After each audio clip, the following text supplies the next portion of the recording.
मुख्यमंत्री पुष्कर सिंह धामी ने शुक्रवार को सिल्वर सिटी के 7वें देहरादून अंतर्राष्ट्रीय फिल्म फेस्टिवल में प्रतिभाग किया। मुख्यमंत्री ने कहा कि राज्य में सबसे बड़ी संख्या में फिल्म निर्माता शूटिंग के लिए उत्तराखंड आ रहे हैं। फिल्म निर्माता के लिए राज्य सरकार द्वारा बेहतर सुविधाएं प्राप्त की जा रही है। मुख्यमंत्री ने कहा कि प्रदेश में फिल्मकारों के हित में फिल्मांकन की स्वीकृति हेतु ऑनलाइन सुविधा उपलब्ध कराई गई है। अब एक सप्ताह में फिल्मांकन की स्वीकृति प्रदान की जा रही है। उन्होंने कहा कि उत्तराखंड में आने वाले समय में फिल्म मेकर्स का पसंदीदा डेस्टिनेशन उत्तराखंड बन जाएगा।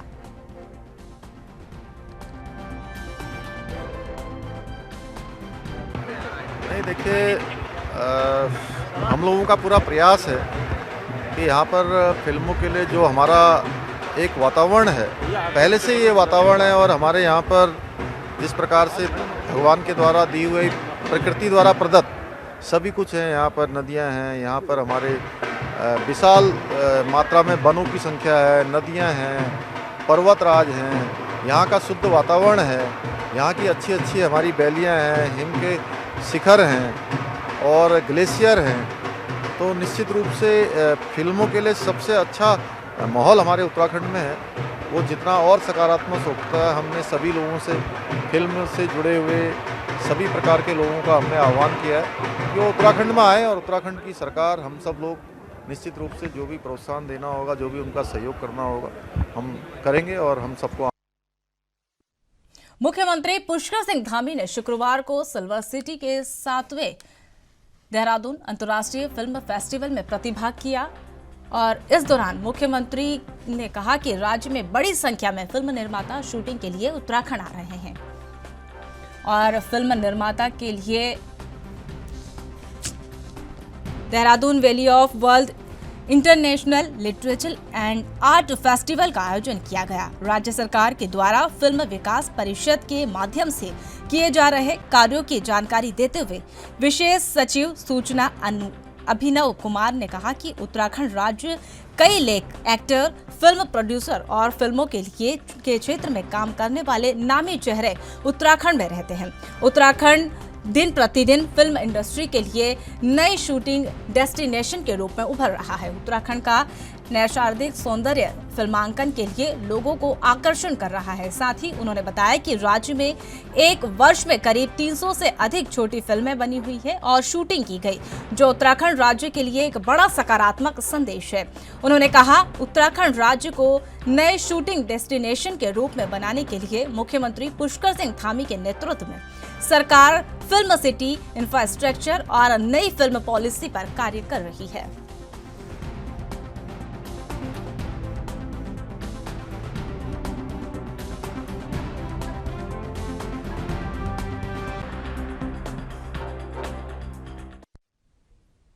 सेल्स टैक्स की सचल दल की ओर से हल्द्वानी रोडवेज बस अड्डे के पास में यूपी की बसों को चलाए जा रहे टैक्स चोरी का माल पकड़ा गया।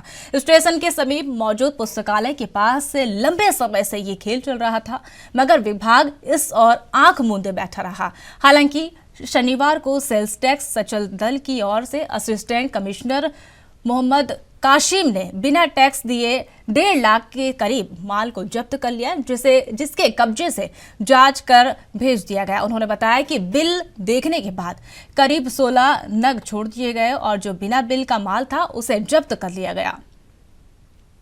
के बाहर से करीब 15-16 नग आज हम चेकिंग कर रहे थे। यहाँ पर रोडवे स्टैंड पर तो हमें नग दिखे हैं। ये कुछ रेडीमेड ज़्यादा दिख रहा है, कोई हार्डवेयर भी है और ऐसा छोटा मोटा सामान है। उसको हम चेकिंग, जो बिल है वो हमने छोड़ दिए हैं, प्रॉपर चेक किया है, वो बिल के अनुसार पाएगा वो ठीक दिया। और जो बिल से नहीं था उसको हम लेके जा रहे हैं अपने गोदाम पर, सेल टैक्स के गोदाम पर। हमको उसको मूल्यांकन करेंगे, फिर बाद में पेनल्टी लगाई जाएगी। कितना माल होगा ये करीब 15 नग थे जो बिल ओके पाएगा हमने छोड़ दिए और करीब 1-1.5 लाख का माल हम लेके जा रहे हैं सेल टैक्स में, सेल टैक्स स्टाफ में। आपका नाम? मोहम्मद कासिम, असिस्टेंट। उत्तराखंड के नारसोन में देर रात हाईवे किनारे स्थित एसबीआई का एटीएम तोड़ने का मामला जो है प्रकाश में आया है। 3 बदमाशों को पुलिस ने दबोच लिया है। इस दौरान बदमाशों ने भागने का प्रयास किया और पुलिसकर्मियों के साथ हाथापाई भी की, लेकिन पुलिस ने सभी आरोपियों को पकड़ लिया, जिसके बाद सभी को थाने में ले जाया गया। पुलिस आरोपियों की आपराधिक रिकॉर्ड खंगालने में जुटी हुई है। जानकारी के मुताबिक मंगलौर कोतवाली क्षेत्र के नारसन में दिल्ली हरिद्वार हाईवे पर एक एसबीआई का एटीएम है, जहां बीती रात करीब 10 बजे एटीएम पर तैनात गार्ड अवनीश अपनी ड्यूटी समाप्त होने के बाद एटीएम का शटर डाउन कर और लॉक कर अपने घर चला गया। देर रात करीब 2:30 बजे 2 पहिया वाहन पर 3 युवक एटीएम के बाहर आकर रुके और उन्होंने सबसे पहले अपने वाहन की नंबर प्लेट को ठोका और उसके बाद एटीएम की शटर में लगे ताले को तोड़कर एटीएम में घुस गए।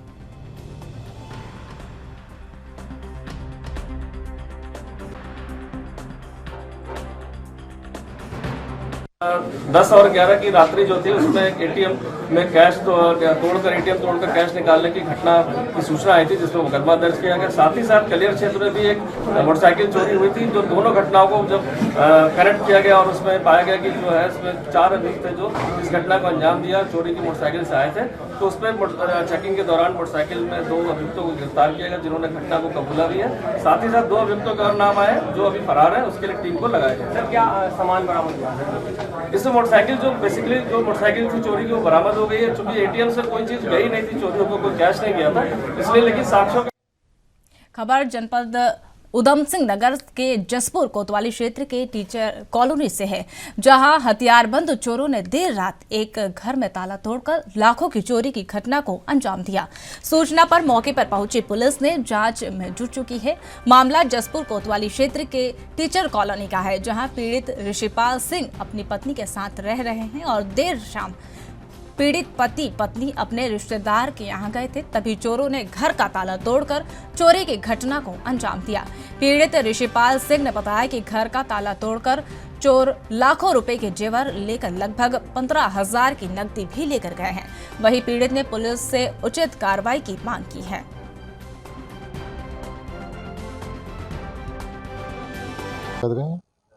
और ये हार गया है, कंठी गई है गले की और एक कानों के वो गए हैं कुंडल, और वो जो क्या झुमके तो उन्होंने चलाई में भाग गया। अब जो भी उचित है, इनका दंपति रहते हैं पति पत्नी, और इनके कोई रिश्तेदार बीमार थे तो उसमें उनको देखने गए थे। ये पिछले 1-2 दिन से जा रहे थे। इसी बीच में लगभग 45 मिनट का समय रहा होगा। ये जब वापस आए तो इन्होंने देखा कि इनके घर का ताला टूटा हुआ है और इनके सामान बिखरे हुए हैं। बाद में इन्होंने एक घर से व्यक्ति को निकलते हुए भी देखा और इनके सामने एक गाड़ी थी, उसी में बैठ करके वो भागा है व्यक्ति। इन्होंने बताया हमें कि वो गाड़ी ठाकुरद्वारा साइड में गई है। हमारी टीमें लगी हुई हैं। उत्तराखंड के रुड़की के सिविल लाइन कोतवाली क्षेत्र के कान्हापुर में 2 दिन पहले हुए 2 पक्षों के बीच गोलीकांड में पुलिस ने 3 फरार आरोपियों में से एक को गिरफ्तार कर लिया है। गिरफ्तार किए गए आरोपी का नाम विरासत पुत्र इलाशिया निवासी है, कान्हापुर बताया जा रहा है, जिसके पास से पुलिस ने 2 जिंदा कारतूस और एक तमंचा भी बरामद किया है। आपको बता दें कि कोतवाली क्षेत्र के कान्हापुर में 2 पक्षों के बीच खेत को लेकर विवाद हो गया था। विवाद के दौरान फायरिंग भी की गई, साथ ही तमंचे की भी लहराए गए थे। पूरी घटना वीडियो में भी सोशल मीडिया पर इसका वायरल हो रहा है, जहां पुलिस ने 3 आरोपियों को नामजद कर मुकदमा दर्ज कर लिया था।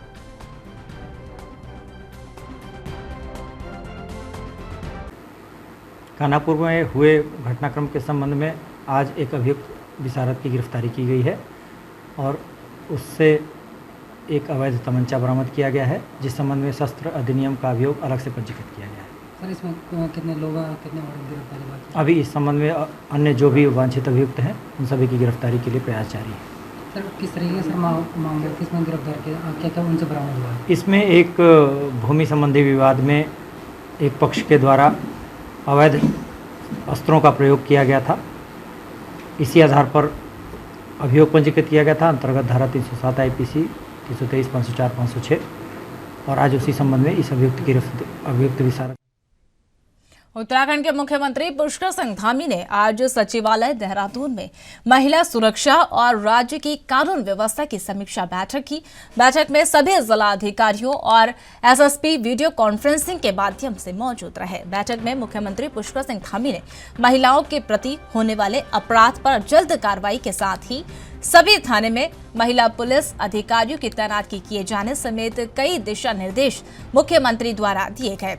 वहीं बैठक में मुख्यमंत्री पुष्कर सिंह धामी ने कानून व्यवस्था का उल्लंघन करने वालों के विरुद्ध सख्त से सख्त कार्रवाई करने के भी निर्देश दिए। वहीं मुख्यमंत्री ने बैठक में स्पष्ट कहा कि यदि किसी ने भी लापरवाही बरती तो उसके खिलाफ कार्रवाई की जाएगी।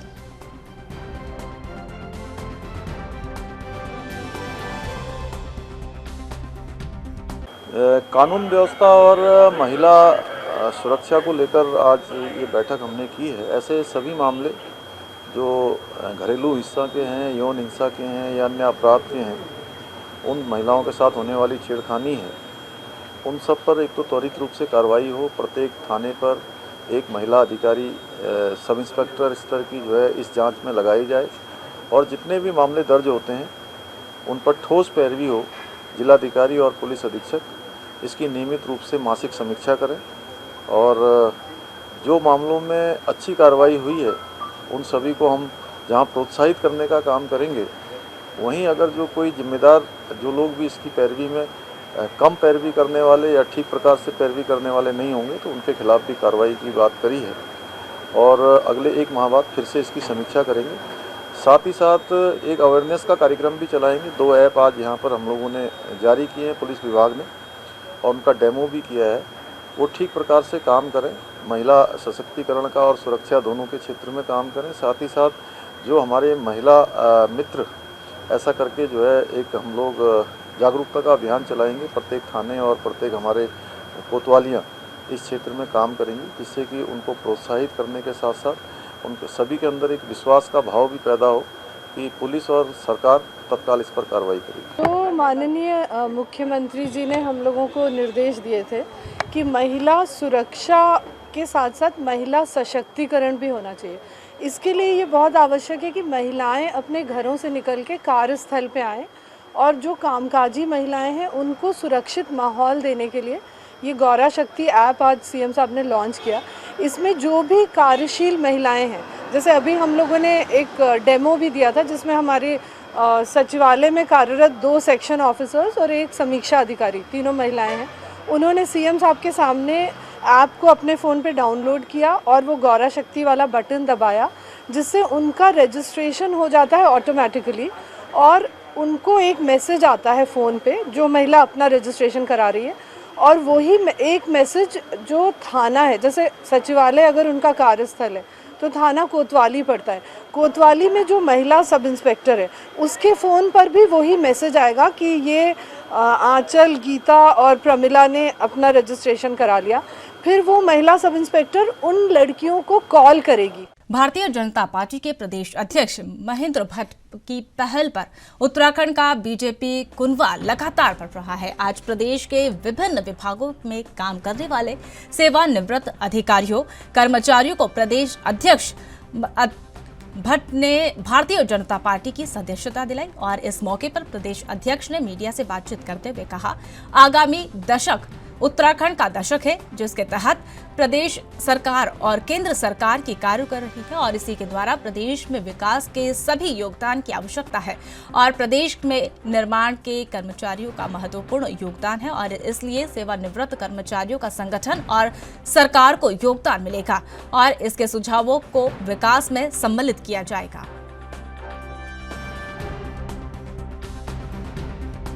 हम अपने संगठन में, क्योंकि इस राज्य को विकसित करने का सबका उद्देश्य है राज्य, क्योंकि हमारे मोदी जी ने कहा आने वाली सदी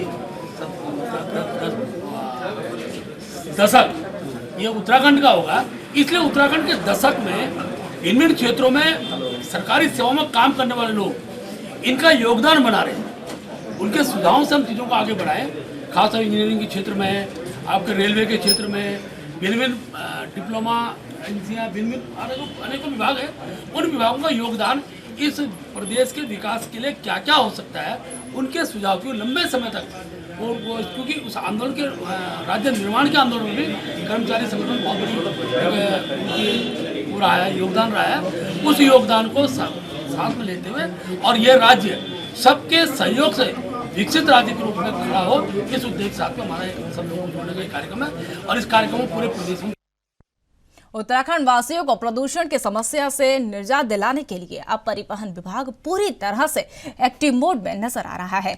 दूरस्थ पहाड़ी क्षेत्र की बात करें या फिर राजधानी देहरादून की, पुराने वाहनों को प्रदूषण की समस्या लगातार बढ़ती जा रही है और इसके साथ साथ कई पुराने और खटारा वाहनों के चलते पहाड़ी क्षेत्र में लगातार एक्सीडेंट की घटनाएं भी देखने को मिल रही है। इन सबको देखते हुए परिवहन मंत्री चंदन रामदास ने विभागीय अधिकारियों को दिशा निर्देश देते हुए कहा कि ऐसे में पुराने वाहन जिन्होंने अपनी आयु पूरी कर ली है या फिर मानकों पर रखे नहीं उतरे, इस पर सभी पुराने वाहन या फिर सीएनजी में तब्दील किया जाए या फिर सड़क से उनको हटा दिया जाए। परिवहन मंत्री ने इसके लिए 2023 का समय निर्धारित किया है। अभी आगे की बैठक में तय हुई थी, जो 10 साल से पुराने वाहन हैं, 2 व्हीलर हैं, 3 व्हीलर हैं, डीजल वाले हैं, पेट्रोल वाले हैं, जिनकी क्षमता समाप्त हो रही है, उनको हम सीएनजी और इलेक्ट्रिकल वाहनों में कन्वर्ट करने के लिए हमारा प्रस्ताव है।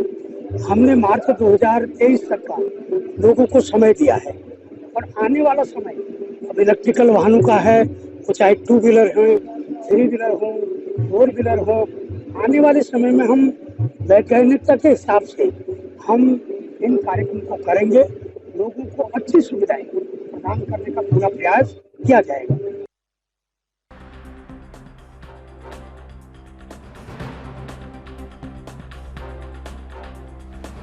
क्षण के लिए परिवहन मंत्री ने विभागीय अधिकारियों को दिशा निर्देश दिए हैं।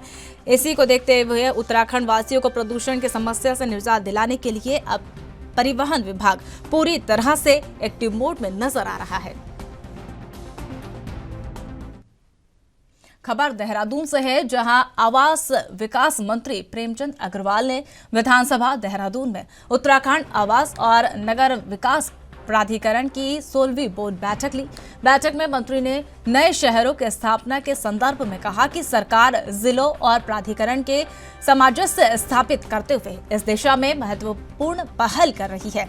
उन्होंने कहा कि प्रारंभिक रूप से 22 नए स्थानों को शहर के रूप में विकसित किए हेतु चिन्हित किया गया, जिन्हें 12 गढ़वाल मंडल और 10 कुमाऊं मंडल में प्रस्तावित किया है।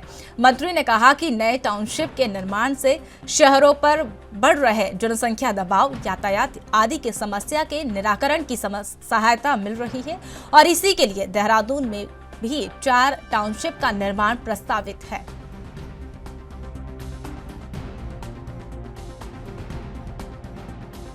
उत्तराखंड आवास एवं नगर विकास प्राधिकरण, जिसे हम उड्डा के रूप में भी जानते हैं, उसकी आज 16वीं बोर्ड की बैठक हुई और मेरे कार्यकाल की पहली बैठक थी। इसमें जिस प्रकार से पहले भी मेरे द्वारा निर्देश दिए गए थे और माननीय मुख्यमंत्री जी का भी बहुत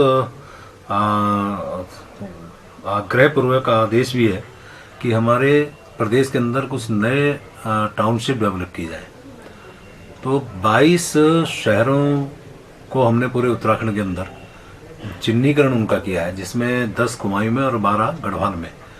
और उसका मकसद सिर्फ यही है कि जो हमारा आज शहर हैं उनको किस प्रकार से कुछ पॉपुलेशन को डाइवर्ट किया जा सके। जो डेंस पॉपुलेशन हमारे माना देहरादून की मैं बात करूं, यहाँ पॉपुलेशन बढ़ती जा रही है, ट्रांसपोर्टेशन भी समस्या बनी है और इस प्रकार से देहरादून के अंदर भी 4 जगह हमने इस प्रकार के चिन्हीकरण किए हैं टाउनशिप के लिए। और उसके 22 को भी हम ये कोशिश कर रहे हैं कि जहाँ ज़्यादा पोटेंशियल है उसको हम प्राथमिकता के आधार पे और तय कर लें। तो उम्मीद कर रहा हूँ कि बहुत जल्दी इसमें हम लोग आगे बढ़ेंगे। और इसके साथ साथ जो हमारे प्राधिकरण में कर्मचारियों की संख्या जो की कमी है, उसमें लिपिक वर्गीय कर्मचारी नियमावली और व्यक्तिगत सहायक संवर्गीय कर्मचारी नियमावली को प्राधिकरण में अंगित स्वीकृत करने का भी निर्णय लिया गया है और इसके अनुसार फिर हम जो रिक्त पद हैं उसके भर्ती के लिए फिर अध्याचन भेजने की भी कार्रवाई करेंगे। उत्तराखंड के मसूरी में जिला प्रशासन ने मसूरी देहरादून मार्ग पर अवैध अतिक्रमण पर सख्ती बरतते हुए चिन्हीकरण शुरू कर दिया, जिसमें एसडीएम सदर, एसडीएम मसूरी के नेतृत्व में एमडीडीए, लोक निर्माण विभाग, नगर पालिका, राजस्व विभाग, वन विभाग और पुलिस के सहयोग से अवैध अतिक्रमण को चिन्हीकरण किया गया। इस संबंध में जानकारी देते हुए एसडीएम सदर नरेश चंद्र दुर्गापाल ने कहा कि कोल्हू खेत से लेकर कोठाल गेट तक मसूरी देहरादून रोड के किनारे अवैध रूप से किए गए अतिक्रमण को संयुक्त टीम बनाकर चिन्हीकरण किया जा रहा है।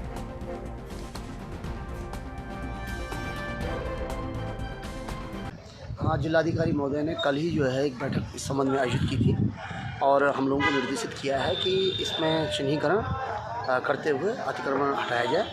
तो इसमें 2 टीमें बनी हैं। एक तो सदर एसडीएम की अध्यक्षता में है, जो कि 3 पानी बेल्ट जो मसूरी देहरादून रोड है उससे देहरादून की तरफ काम करेंगे, और एक मसूरी एसडीएम की उसमें है जो कि यहाँ से मसूरी की तरफ करेंगे।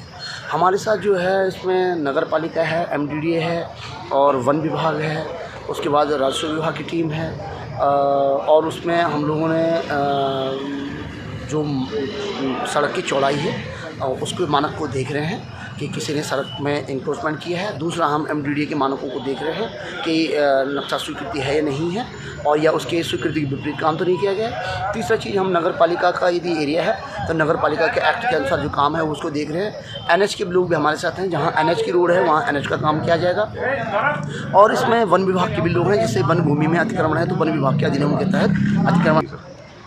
जी, ये जो मसूरी देहरादून रोड है, ये कोल्हू खेत से कोठाल गेट से मसूरी तक सड़क के दोनों ओर जो निर्माण है उसको एक जॉइंट टीम बना के चेक कर रहे हैं कि कितना इलीगल इंक्रोचमेंट है, जिसमें पीडब्ल्यूडी डिपार्टमेंट है, एमडीडीए है, फॉरेस्ट है, राजस्व है, इन चारों और नगर पालिका है। इन 5 विभागों के लोग सड़क के किनारे जो इलीगल इंक्रोचमेंट है उनको चिन्हित करेंगे, उनको नोटिस देंगे और 1 हफ्ते बाद उनको हटा देंगे। उत्तराखंड के टनकपुर बनबसा के बीच एनएच पर अराजकता तत्वों द्वारा उत्तराखंड रोडवेज परिवहन निगम की बसों पर पत्थर मारकर शीशे तोड़ने का मामला सामने आया है। मिली जानकारी के अनुसार पत्थरबाजों ने 9 बसों को निशाना बनाया है। परिवहन निगम के मुताबिक रोडवेज की 9 बसों को तकरीबन 1.5 लाख का नुकसान हुआ है। फिलहाल एआरएम ने कोतवाली टनकपुर में तहरीर दी है और वहीं पुलिस मामले की जांच में जुटी हुई है।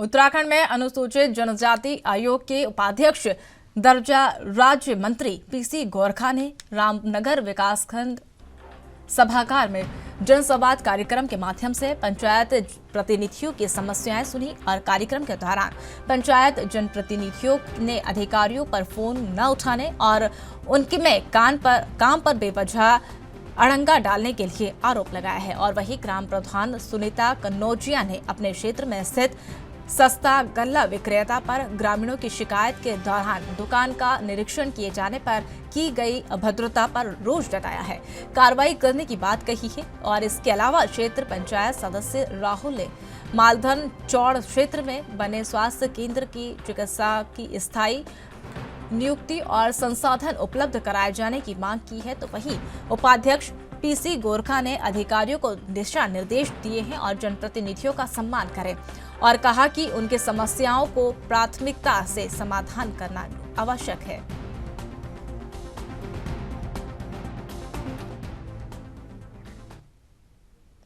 तो फिलहाल अपने उत्तराखंड में मेरे साथ इतना ही। तमाम ताज़ा खबरों के लिए देखते रहिए ANB न्यूज़। नमस्कार।